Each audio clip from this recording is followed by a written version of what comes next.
Olá, amado irmão, amada irmã, estamos aqui novamente na Escola Bíblica Dominical e iremos meditar mais uma vez na Palavra do Senhor. Hoje nós iremos estar trazendo a parte B do capítulo 3 da nossa revista. Gostaria de pedir para você que você possa pegar sua Bíblia, pegar a sua revista, pegar, se possível, um pedaço de papel, uma caneta, para que juntos nós possamos meditar na Palavra do Senhor. E antes de iniciar essa aula, eu gostaria de falar acerca de algo muito interessante que, inevitavelmente, eu constatei e você também vai estar constatando. Não foi algo planejado, mas as duas aulas acerca da Páscoa caíram tanto no domingo, onde se inicia a Semana Santa, quanto no domingo da própria Páscoa.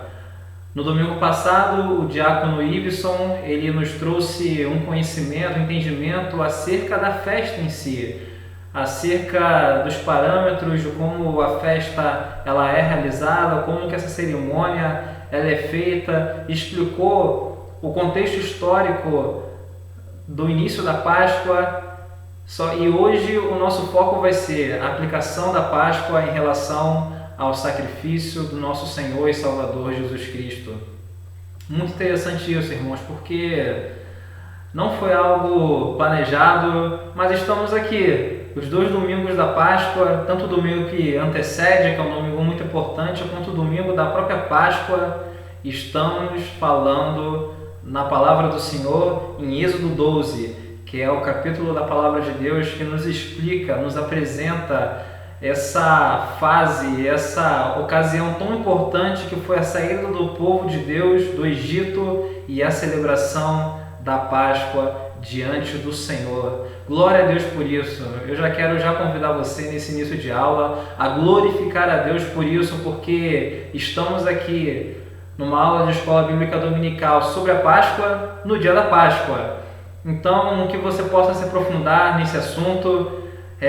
Como um bom cristão, eu sei que você já sabe há muito tempo que Páscoa não se trata de ovos de chocolate, caixas de bombom, coelhinhos. Sabemos que, infelizmente, tudo isso foi um trabalho arquitetado pelo inimigo de nossas almas ao longo dos séculos para poder desfigurar, para poder cobrir o real significado desse tão importante evento, dessa tão importante festa, que é a Páscoa, que nós iremos aprender, nós iremos ouvir. Tenho certeza absoluta que estará vindo uma pregação poderosa por parte do nosso pastor Alessandro acerca desse tema, para que possamos nos aprofundar nisso.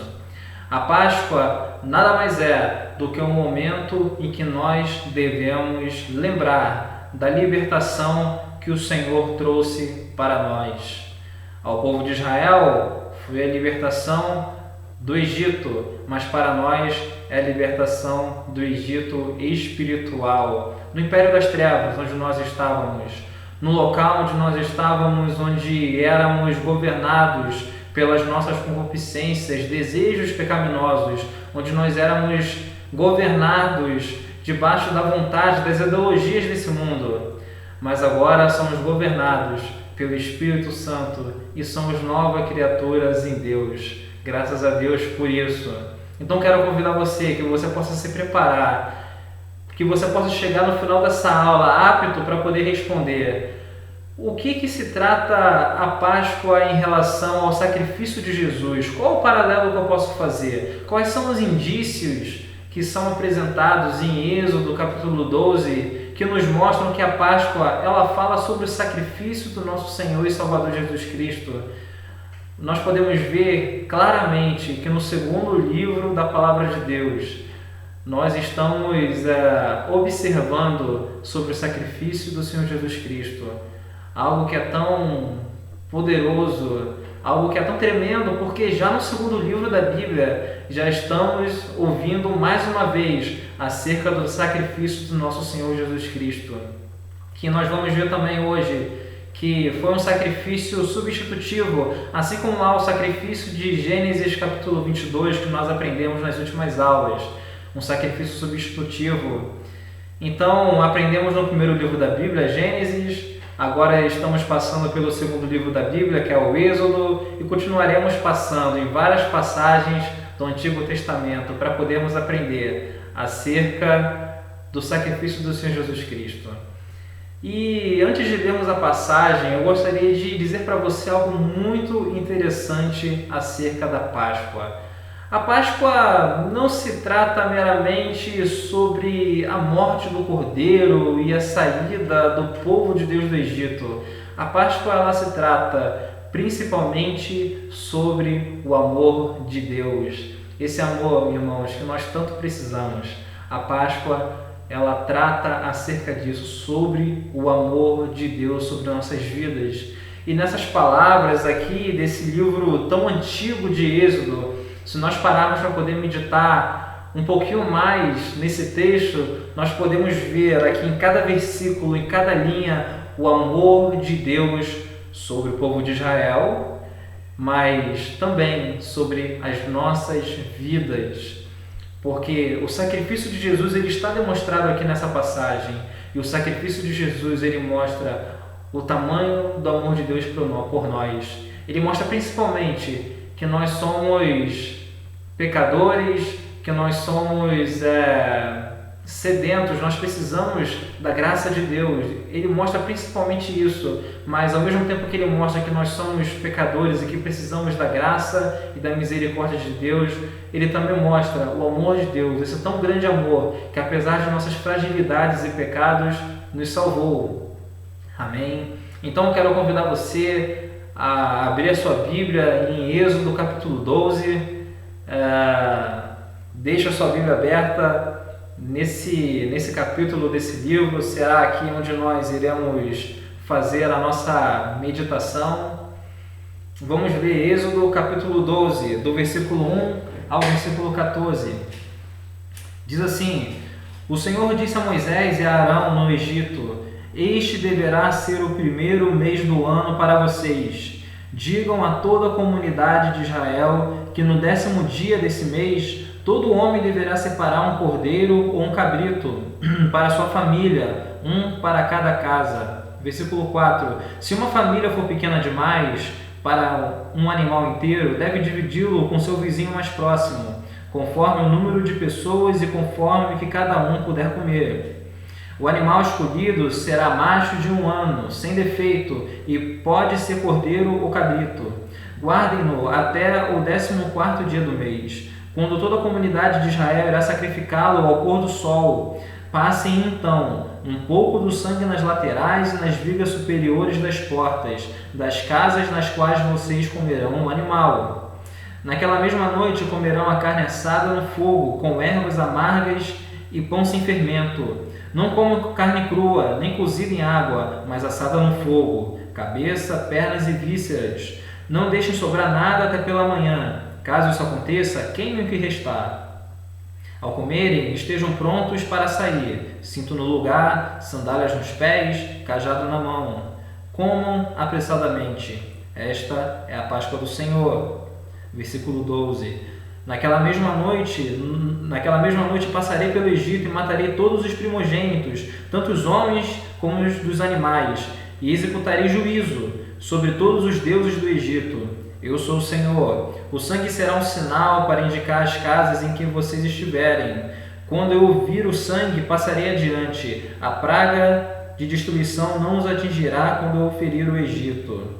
Este será um memorial que vocês e todos os seus descendentes celebrarão como festa ao Senhor. Amém. Graças a Deus pela palavra dele. E nós conseguimos entender o motivo pelo qual Deus ele decide que o povo de Israel deveria executar uma festa. Porque após o povo de Deus passar 430 anos no Egito, olha, irmãos, 430 anos é realmente muito tempo, você não concorda comigo? Depois do povo de Israel passar 430 anos dentro do Egito, agora Deus estava dando para eles a possibilidade, não somente a possibilidade, mas como o poder sobrenatural para tornar isso possível, para que eles pudessem sair do Egito. Realmente, isso era motivo de festa. Agora eu quero fazer uma pergunta para você. Por que essa festa deveria ser comemorada desse jeito?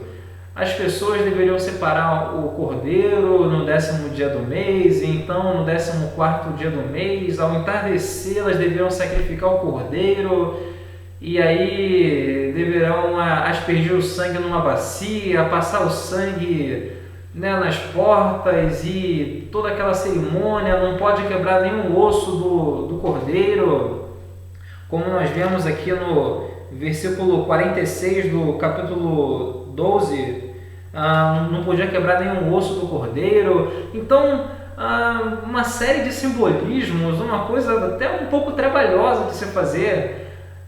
Eles teriam que já fazer essa cerimônia com tudo preparado e teriam que estarem preparados para poder fazer a passagem, né, para fora do Egito, que é o significado da palavra Páscoa.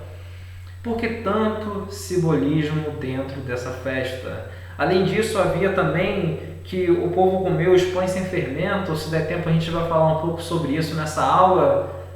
Ou seja, essa festa está cheia de simbolismos. E todo símbolo que Deus ele coloca na Bíblia tem um significado. Até mesmo é por isso que é um símbolo, porque esse símbolo está simbolizando alguma coisa.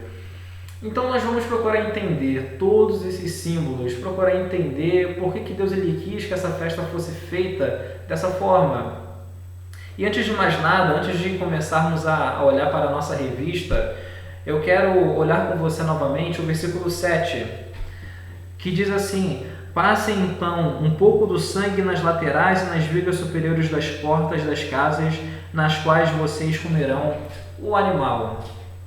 Então, aqui, isso não é mais celebrado pelos judeus na Páscoa atualmente, mas isso foi específico de quando o povo saiu do Egito.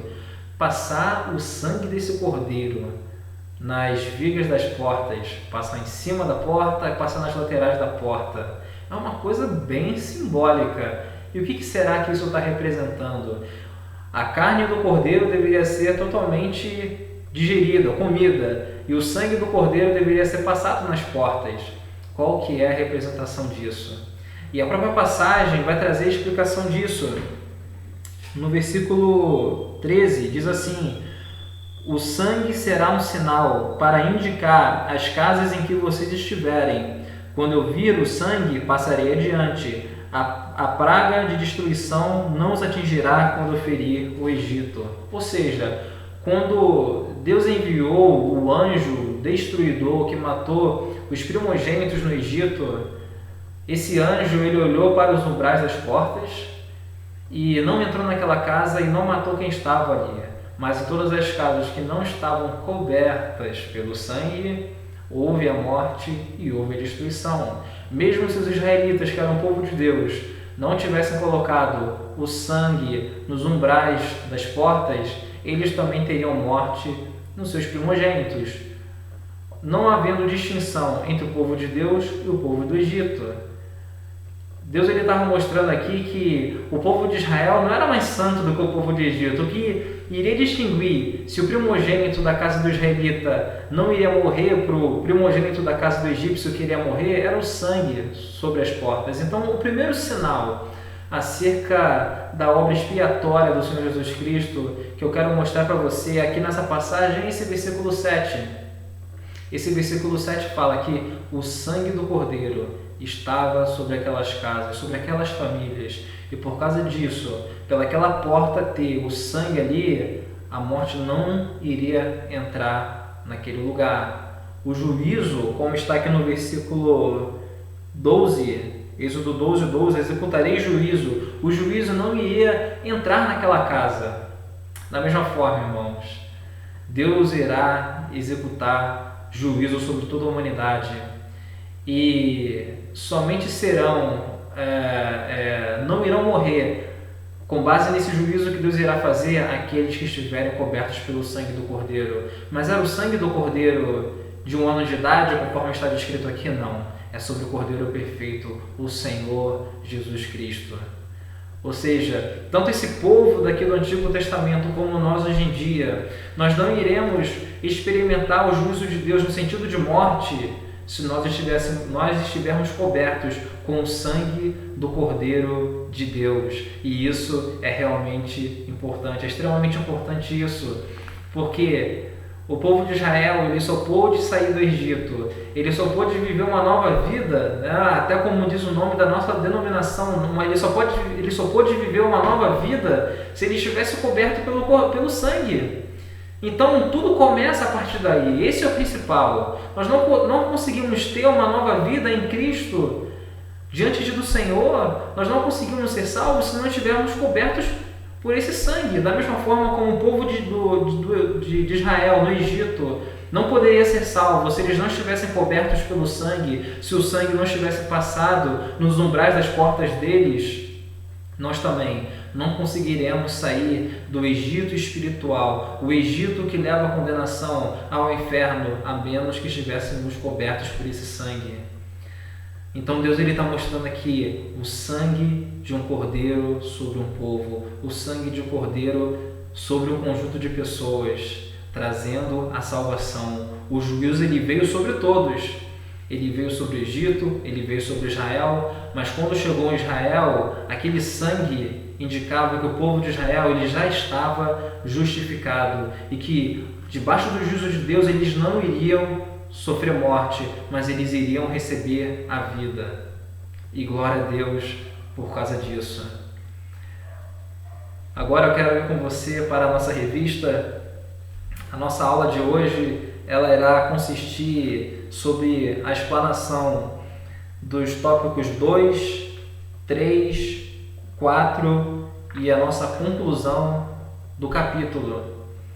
E eu não vou ler todos esses tópicos, eu vou apenas falar de algumas coisas que resumem a cada um desses tópicos. Nós vamos ler algumas frases aqui rapidamente e fazer os nossos comentários, mas eu convido você, se você não estiver com a sua revista ainda, que você possa pegar a sua revista para que juntos possamos meditar no conteúdo dessa revista, que nada mais é do que uma explicação da palavra do Senhor.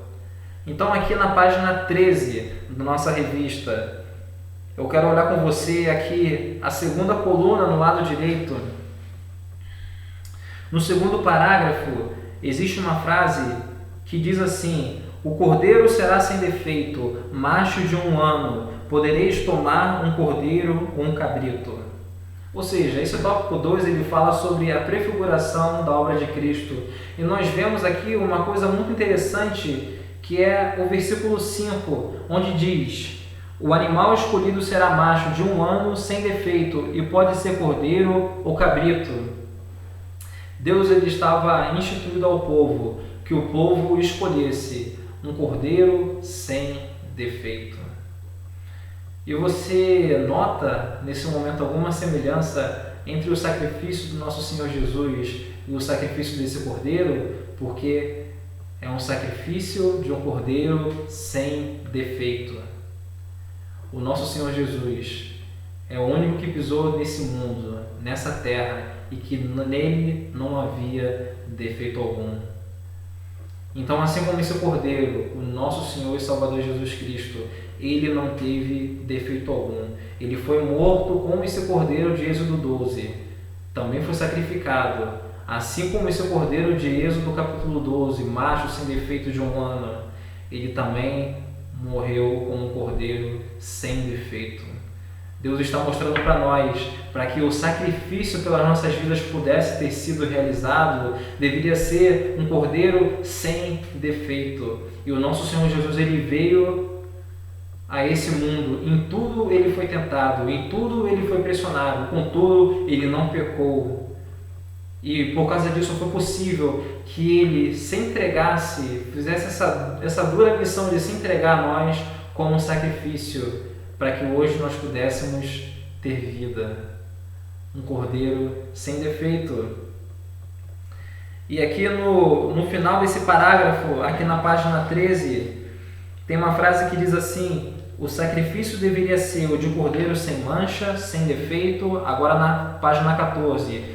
E sem mácula. A ideia presente é de substituição. O cordeiro morreria no lugar dos primogênitos. Aquele seria, na verdade, um sacrifício substitutivo. Esse cordeiro aqui descrito traz à nossa mente a impecabilidade e a perfeição de Cristo. Portanto, como foi lá em Gênesis capítulo 22, o cordeiro de Isaac, de Abraão, nós também vemos aqui um cordeiro substituto. Assim como os primogênitos do Egito, os primogênitos de Israel também deveriam morrer. Só que o cordeiro foi o substituto. O cordeiro, naquela ocasião, substituiu. Agora, qual é o valor de um cordeiro de um ano comparado com um primogênito de um israelita? Você não concorda comigo que um cordeiro de um ano tem muito menos valor do que o primogênito de um israelita? Bom, eu vejo dessa forma, e a Bíblia também aponta para mim dessa forma. Porém, existe um detalhe: esse cordeiro, ele era apenas uma representação do verdadeiro cordeiro, que era o Senhor Jesus Cristo. Então, Jesus Cristo já era o cordeiro que morreu pela vida deles aqui, no Antigo Testamento, talvez 2 ou 3 mil anos antes da vinda do nosso Senhor e Salvador Jesus Cristo. Ele era apenas uma representação. Então era Jesus morrendo em relação aos israelitas aqui nesse lugar, para que os israelitas pudessem ter vida, para que eles pudessem seguir em direção à terra prometida como nação, para que eles tivessem a oportunidade de cumprir as promessas que Deus havia prometido a Abraão, a Isaac e a Jacó. Por causa do Senhor Jesus Cristo. O Senhor Jesus Cristo deu vida aos israelitas em Êxodo capítulo 12. O Senhor Jesus Cristo deu vida aos israelitas que criam ao redor de toda a história bíblica. O Senhor Jesus Cristo, hoje, Ele nos dá vida eterna e graças a Deus por isso. Por isso, nós devemos celebrar a nossa Páscoa diante do Senhor. E muitos dizem, e eu vou ficar no lado desses muitos que dizem, que a Páscoa ela é mais importante até mesmo do que o Natal, apesar do Natal ser muito mais celebrado do que a Páscoa. Porque o Natal foi quando Deus entregou o Senhor Jesus ao mundo para que Ele pudesse morrer por nós, mas na Páscoa é quando de fato tudo aconteceu, quando o sacrifício foi feito, quando tudo foi consumado, quando a obra expiatória realmente aconteceu, o sacrifício substitutivo realmente aconteceu. Então, a Páscoa de fato é uma data extremamente importante. Nós devemos celebrar essa data, nós devemos lembrar do sacrifício do Senhor Jesus Cristo, nós devemos cercar as nossas vidas de programações, de símbolos, de todo tipo de coisa que nos faça lembrar desse importante sacrifício. Nós devemos pensar na importância do Evangelho a todo momento. Em todo momento nós devemos pensar na importância do Evangelho.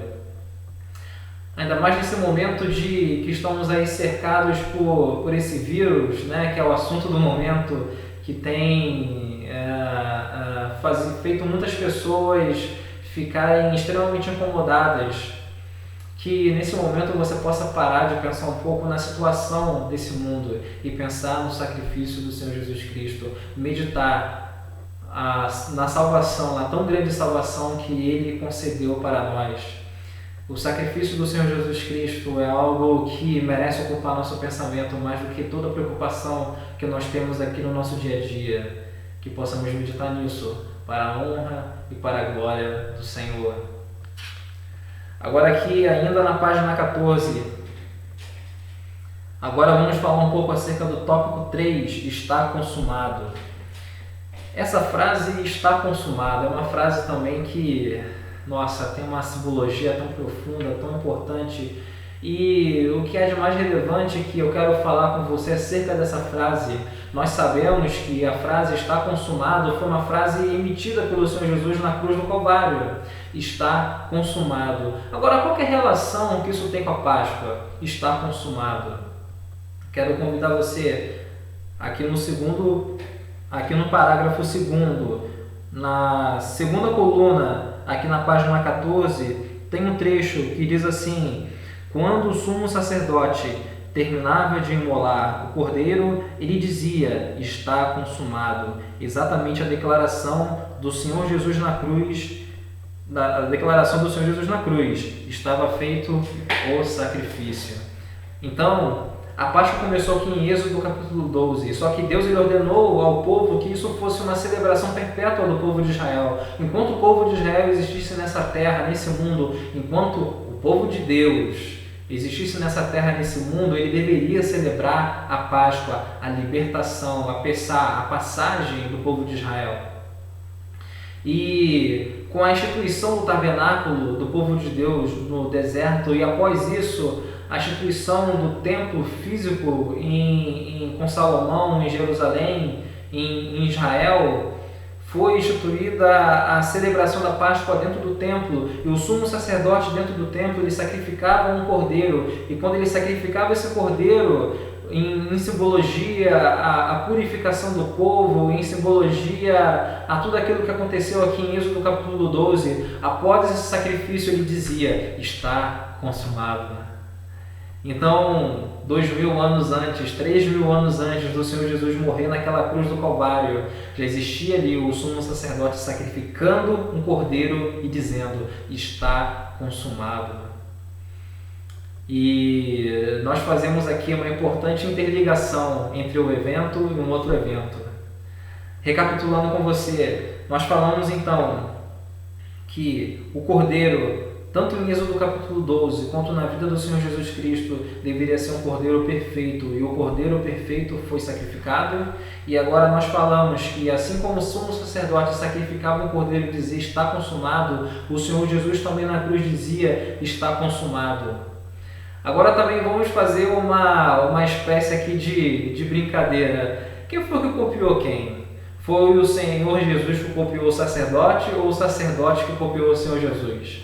Bom, eu prefiro pensar que ninguém copiou ninguém, mas se tivesse um que copiasse o outro, certamente seria o sumo sacerdote. Mesmo ele tendo existido antes, ele teria copiado ao Senhor Jesus no sacrifício na cruz do Calvário, porque o sacrifício do Senhor Jesus na cruz do Calvário, de fato, foi o sacrifício verdadeiro. Todos os outros sacrifícios foram simbologias diante de Deus Pai, para poder lembrar a Deus Pai o sacrifício que o Senhor Jesus iria realizar na cruz do Calvário.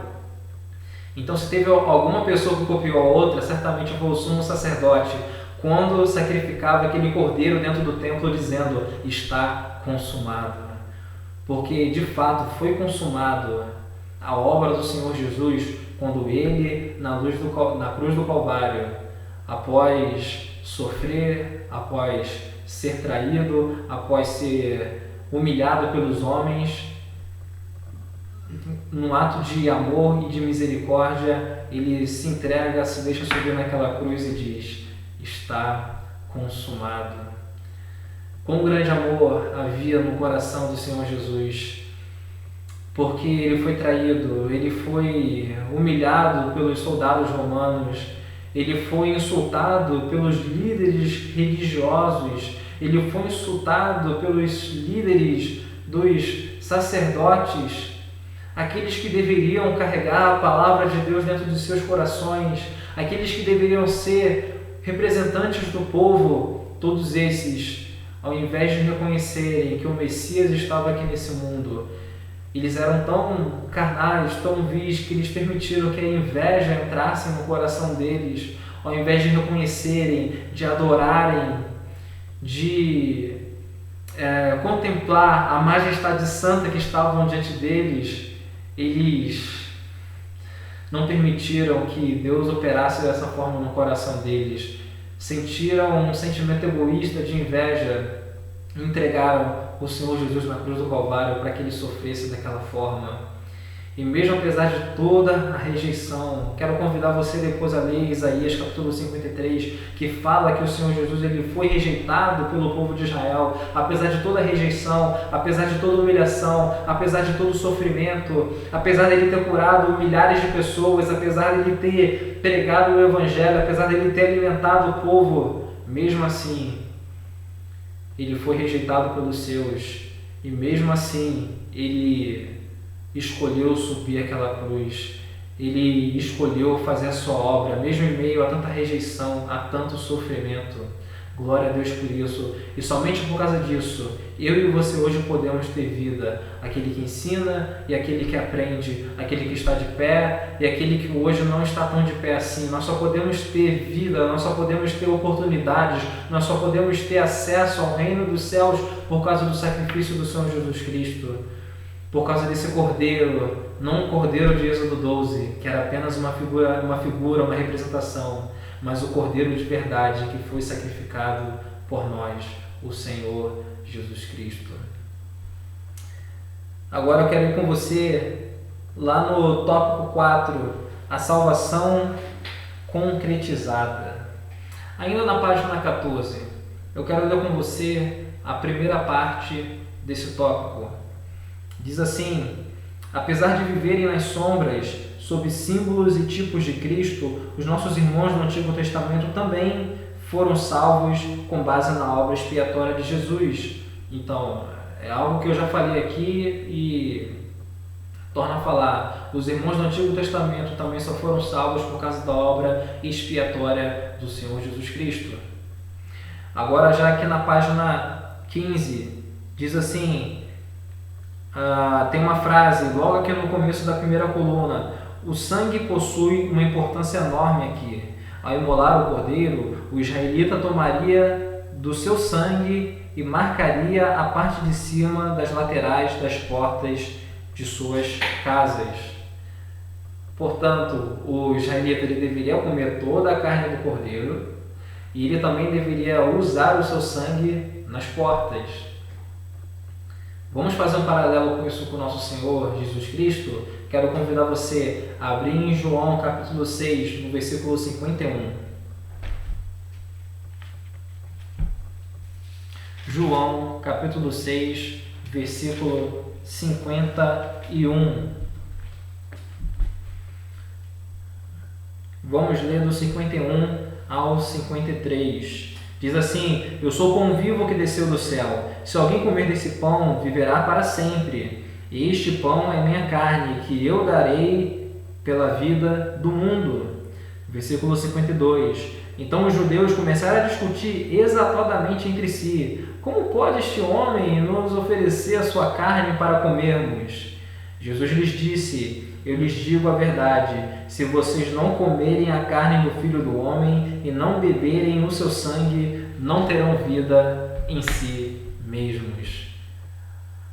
O povo de Israel, em Êxodo capítulo 12, ele teve que participar da carne e do sangue do Cordeiro.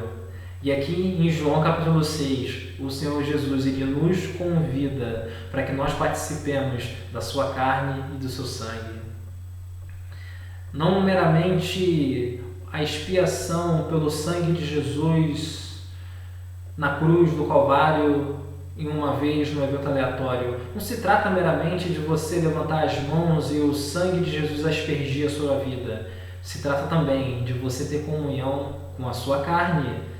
Se trata de você permanecer na presença do Senhor. Aqueles que de fato são salvos, eles permanecem até o fim na presença do Senhor. Deus ele nos chama, ele nos convida para que nós não venhamos participar somente de uma obra transitória, mas ele nos convida para estarmos eternamente com ele, começando nessa vida, nessa terra, participar da sua carne. E o que é o corpo do Senhor Jesus Cristo aqui nessa terra? Qual que é o corpo do Senhor Jesus Cristo? O que nós ouvimos falar que é o corpo do Senhor Jesus Cristo? É a igreja do Senhor. Então é impossível você amar a Deus que você não vê se você não amar o seu irmão que você vê. Não é possível você ser um salvo, um cristão de verdade, se você não fizer parte da igreja do Senhor, se você não estiver em comunhão com a igreja do Senhor. Mas você pode dizer assim para mim assim: irmão Lohan, mas aí tempos de coronavírus, como é que eu vou estar em comunhão com meu irmão? Você pode, meu irmão, você deve estar em comunhão com os seus irmãos. Eu tenho certeza absoluta que você, nesse momento, tem pessoas amadas que estão distantes de você e que você não consegue visitar essas pessoas devido ao tempo de quarentena, mas você mantém contato constante com essas pessoas, mesmo com esse tempo que nós estamos vivendo. Então, independentemente de epidemia, pandemia ou qualquer outra coisa do tipo, nós devemos estar em comunhão com a igreja do Senhor. As suas amizades devem estar dentro da igreja. O seu tempo, boa parte do seu tempo deve estar dentro da igreja. Você deve gastar o seu tempo em comunhão com seus irmãos. Você deve amar aos seus irmãos. Assim como você ama o seu irmão de sangue, você também tem que amar o seu irmão espiritual. Esteja em comunhão com o corpo de Cristo. Coma também um pedaço da carne do Senhor Jesus. Permaneça no corpo de Cristo. Esteja em comunhão com a igreja de Deus. Não beba apenas do sangue, mas que você também possa ter comunhão com a carne. Esteja em comunhão constante com Cristo. Tanto no seu corpo aqui nessa terra, quanto realmente ao Senhor Jesus espiritualmente falando, esteja em comunhão com Deus. Aqueles que são salvos de verdade, eles têm comunhão constante com o Senhor Jesus Cristo. Eles oram, eles falam com Deus, eles observam a sua palavra, eles meditam nas coisas de Deus. Que nós possamos ter comunhão com o corpo de Cristo, não somente com o seu sangue, mas também com o seu corpo, conforme nos ensina Êxodo capítulo 12. Nós devemos utilizar a carne, comer da carne, não deixar nada, e também devemos utilizar o sangue para poder passarmos nas portas. Agora eu quero convidar você a ler comigo o parágrafo que está aqui na parte de baixo da primeira coluna da página 15. Diz assim: o cordeiro também era assado no fogo. Isso apontava para o fogo da ira de Deus que foi suportado por Jesus. Deus ele falou para o povo: olha, eu não quero que vocês cozinhem o cordeiro em água, e também não quero que vocês comam a carne crua do cordeiro. Eu quero que vocês assem esse cordeiro no fogo.